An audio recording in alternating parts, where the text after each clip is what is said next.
as Bitcoin started to drop again, I started to stack some more because that's where my conviction lies in. And is it okay to buy now?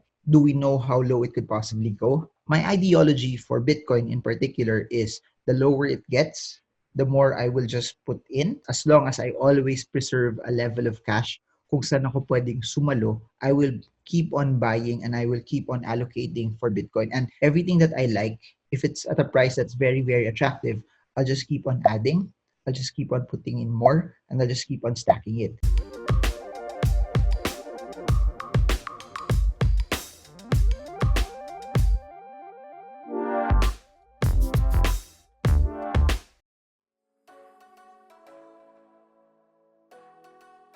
A couple of days ago, I made a video when we saw Bitcoin drop from 65,000 last Sunday all the way down to 51,000 US dollars.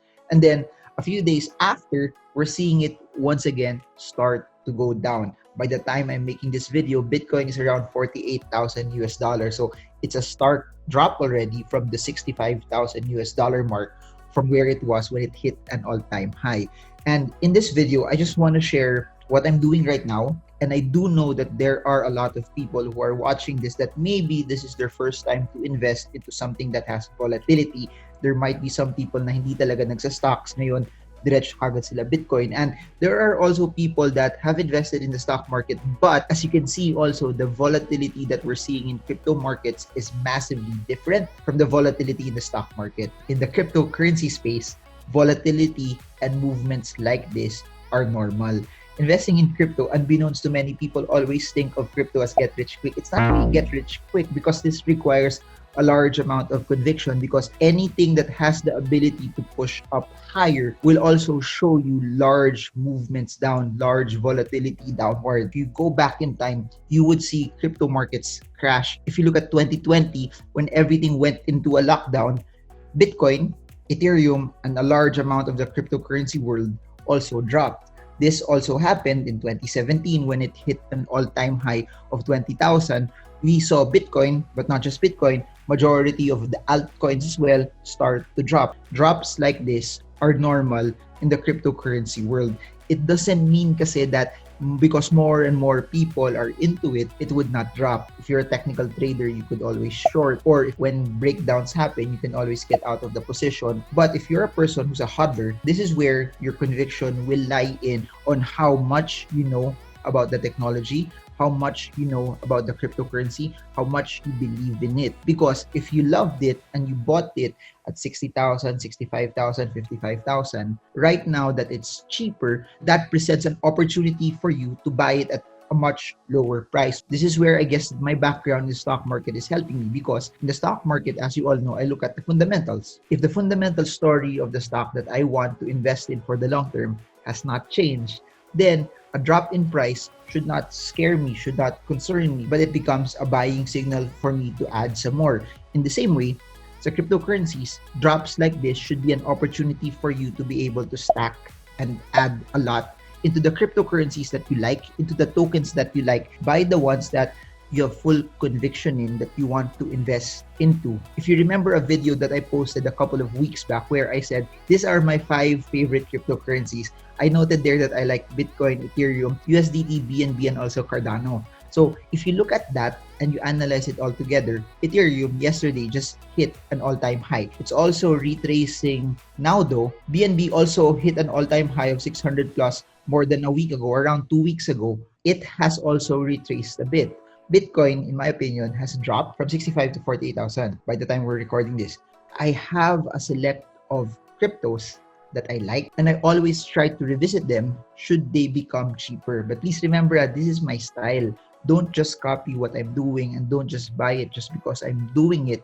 You have to follow your own style. You have to follow your own narrative. When it comes to investing, it has to be based on your own conviction. Please also talk to your financial advisor before you do anything. It's very, very prudent, very, very important that you talk to someone who knows your financial situation and that you're not just copying other people's trades or investments. As Bitcoin started to drop again, I started to stack some more because that's where my conviction lies in. And is it okay to buy now?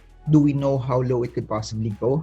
Of course, we could plot the charts, we could put support and resistances on where it could possibly retrace, but also we don't know how strong those support and resistances are. If those supports don't hold, you could just see massive selling happen to your select cryptocurrencies. My ideology for Bitcoin in particular is the lower it gets, the more I will just put in, as long as I always preserve a level of cash.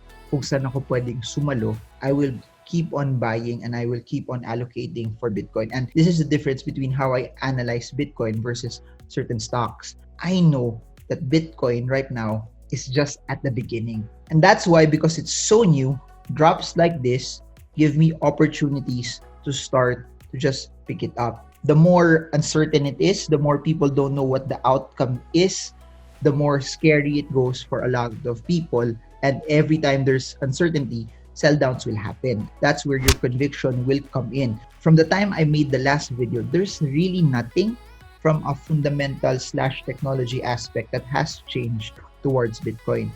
Everything that we are seeing right now in the past few days, in the past few hours, are just really price action, are just really sentiment. And sentiments change. And when people are scared, they sell. That's why I've been saying this over and over, na dapat buo loob nyo every time you start investing, especially in the cryptocurrency space. And of course, I have my own convictions, but I do hope you have your own convictions also, because it will allow you to navigate and weave through times like this. Because it's so important at times like this na dapat hindi yung emotions nyo yung nasa harapan. Because if your emotions are taking the lead, then it will also be easy to be shaken down. In the same way, for Cardano, as it dropped to 1 and even lower than that, that became an opportunity also for me to add some more. Everything that I like, if it's at a price that's very, very attractive, I'll just keep on adding. I'll just keep on putting in more, and I'll just keep on stacking it. There's a big difference when you do this sa mga coins na tingin nyo malaki talaga yung future. There are a lot of crypto projects and tokens that we've seen over the past few days that have gone up massively and have crashed also massively. Yung mga yon, hindi ko bibilhin, hindi ko sasaluhin, hindi ko dadagdagan. Because at the end of the day, your focus should be in the ones that has utility. It should be in the ones that has value. It should be in the ones that's already accepted. It should be in the ones that have a large market cap and a larger amount of volume, so that you know that there will also be stability and interest and acceptance. When it crashes, there will be a lot of people who will like it some more and just keep on buying. But the ones that have dropped, primarily because sobrang laki din nakit niya, 400%, 500%, 600% from 0.0000001 something, and then boom, large crash. I'm not sure if they will recover. I think we have over 5,000 cryptocurrencies / tokens already. Not all of them will last. Similar to the .com bubble, I'm not saying we are in the .com bubble era also, but similar to that era, it was the Amazons, the Googles, the eBays, the PayPals that survived it. Maybe 95% of these tokens and cryptocurrency projects won't also last altogether. It will be the ones that have utility. It will be the ones that are innovative that will survive. And those are the ones that you should be picking up. And those are the ones that you should also be studying. I think there are a lot more that are very, very interesting that have also dropped, like Chainlink, Polkadot, VeChain, Monero, and others. Please remember, it's very, very wrong to add money kasi gusto nyo lang bumawi, and then you are using an amount of money that you're not supposed to use. Always stick to your plan. Always stick to your risk management. Even me, at times like this, it's still whatever my percentage allotment is for Bitcoin, whatever my percentage allotment is for the cryptocurrency market, it's just gonna stay within that range. It's just gonna stay within that allocation. All of the cryptocurrencies, of course, will be hit. However, if you look at it, it's sort of stabilizing. So I think the technique right now is just focus on the ones that you like. Just focus on the ones that you know, based on what's going on, have a lot of utility. And if it's at a price that you want, start to position and know what your strategy is. Should it go down, and should you add some more? Because at the end of the day, in the cryptocurrency space, we're still early. Because at the end of the day, in the cryptocurrency space, we are at the point where the more positions you have over the long term, the cheaper you get them over the long term, the larger your base will always be. But again, I'll say this over and over, never buy, sell, or hold, or avoid the crypto just because we talk about it here. It's your money, it's your responsibility. So just to recap all of this, I'm coming into this with full conviction. The ones that I love, I'm adding more. Just to reiterate, guys, please don't panic. Don't use your emotions. That's why they call it diamond hands, because you have to really come into this knowing how volatile it will be and knowing that it would still go lower, because that's how cryptocurrencies are. That's the nature of how cryptocurrencies work. High risk, high reward, because it's so new. There's a lot of uncertainty, and because there's a lot of uncertainty, there will always be a lot of volatility. But in that volatility, also, for those who are trading, you can make money. For those who want to position and stack, you can buy things cheaper. I hope you learned a lot from this. I hope that this is something that's insightful. If you want more cryptocurrency videos, I'll put it in the description below. We now have more than 30 plus cryptocurrency videos. If you want more stock market videos, we have hundreds of that in the channel as well.